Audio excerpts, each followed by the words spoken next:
Hammaga salom yerliklar. Sizlar bilan Millim. Bugun sizlar uchun kanalimizdagi eng mashhur bo'lgan manhva. Meni juda ham yaxshi ko'radigan zolimning mushugiga aylandim. Manhvasini tahlil qilamiz. Qani unda boshladik. Manhva 2023-yil chiqishni boshladi. Jami qismlar soni 70 ta. Koreyada chiqishni boshlagan. O'zbek tilida albatta bizning kanalni Smeko kanalidan topishingiz mumkin. Manhva boshlanishi har doimdagi bosh qahramon qiz avtohalokatga uchrashi bilan boshlanadi. U ko'chadagi mushukchani qutqaraman deb avtohalokatga uchraydi va o'zi o'qigan romonda qayta tug'iladi. U bundan juda xursand edi, lekin xursandchiligi ko'pga cho'zilmadi. U boy ayol, zolim qahramon, hatto oddiy dehqon qizi bo'lib emas, balki mushukcha bo'lib tug'ildi. Va bu romanda bir bashorat sababli odamlar mushuklarni qonuniy tarzda o'ldirishardi. Aynan shu paytda mushukchamizning oldida ikkinchi bosh qahramonimiz, Shahzoda Kilian paydo bo'ladi. Vaziyat qizg'in tus olishni boshladi, chunki tez orada qirol bo'ladigan odam qonunda o'ldirish kerak deb aytilgan mushukni uchratib qoldi. Albatta, u mushukka qiziqib qoladi va o'zi bilan olib ketib, uni o'rganmoqchi bo'ladi. Uni qasriga yashirincha olib kiradi. Bu yerda bizning mushukchamiz juda qattiq qo'rqardi. Chunki unga nima bo'lishi hali noma'lum edi. Mushukchamiz qora sehrni burni orqali seza olardi. U Kilianning ovqatlariga qora sehrdan tayyorlangan zahar solinganini payqab qoladi. Chunki romandagi yovuz qahramon Kilianning otasi, ya'ni qirolning o'ynashi Katrina Harmon Juzella hisoblanib, doimiy tarzda Kilianning ovqatiga zahar solib borardi. Bu orqali uning ongini boshqaradi va uni romandagi haqiqiy yovuz qahramonga aylantiradi. Albatta, bu voqealarga hali ancha bor.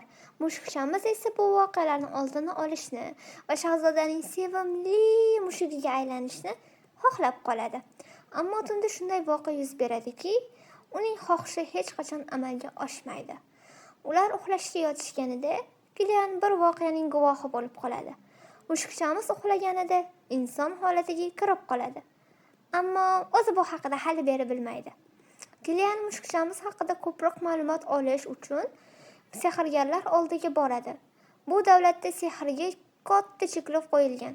Shahzoda esa aynan otasi tomonidan yomon ko'riladigan sehrgarlar oldiga borib, ulardan yordam so'raydi. Yordam evaziga esa ularga qirol bo'lganidan keyin Sehr akademiyasini qayta qurishga va'da berib, ular bilan shartnoma tuzadi. Sehr shartnomasi shunday shartnomaki, u o'limgacha hech qachon uzilmaydi. Kecha sehrlangan tungi ko'ylak kiygan mushukchamizga Kilian uni uxlaganda odamga aylanishini aytib beradi. Yana shu ma'lum bo'ladiki, mushukchamiz faqat qora sehrni sezmaydi, balki unda davolash sehri ham mavjud bo'lib, u Kilian bilan bir joyda uxlab, uning tanasidagi qora sehrni yo'q qiladi va Kilian mushukchamizga Renet deb ism qo'yadi. Albatta, hamma bilganidek, ularning orasida asta-sekin romantik munosabatlar paydo bo'ladi. Ular sevgi oroliga endi qadam qo'yishayotgan payt, sehrgarlar Renet haqida ma'lumot bera oladigan odamni topishadi.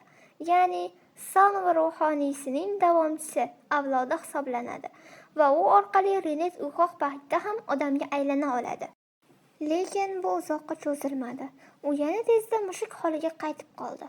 Bu muammolarni esa sehrgarlar asta-sekin chorasini topa boshlashdi va Renet uxlagan payti mushukka aylanib, kunduzi odamdek yurishni boshlaydigan bo'ldi.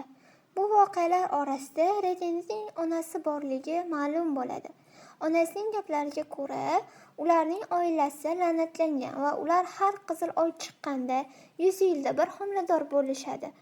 Bu ularga tekkan la'nat bo'lib, ular kechasi mushuk ko'rinishida yurishadi, kunduzi odam ko'rinishiga kirishadi.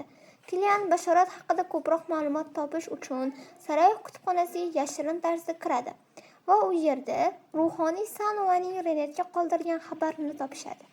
Bu voqeadan bashorat yolg'onligi aniqlanadi. Lekin haqiqiy bashorat qayerda? Aslida bashoratda nima deyilgan? Odamlarni aldab kelayotgan bashoratda mushuklar qirollikni yo'q qiladi deyilgan. Ammo bu haqiqat emas va qahramonlarimiz haqiqatni aniqlash uchun juda ko'p harakat qilishadi. Juda ko'p muammolarni yengib o'tishadi. Sehrli to'qnashuvlar, romantik munosabatlar, ularning barchasini ular yengib, o'z baxtlarini topisha oladimi? Buni esa keyingi videolarda ko'rishimiz mumkin. Bu videoning davomi chiqishini xohlaysizlarmi? Unda izohlarda o'z fikringizni yozib qoldiring. Like va obuna esdan chiqmasin. Bu bizga motivatsiya beradi.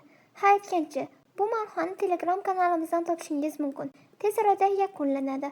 Bizni Telegram, Instagram, albatta YouTube orqali qo'llab-quvvatlang. Silka video tagida. Ko'rishguncha xayr.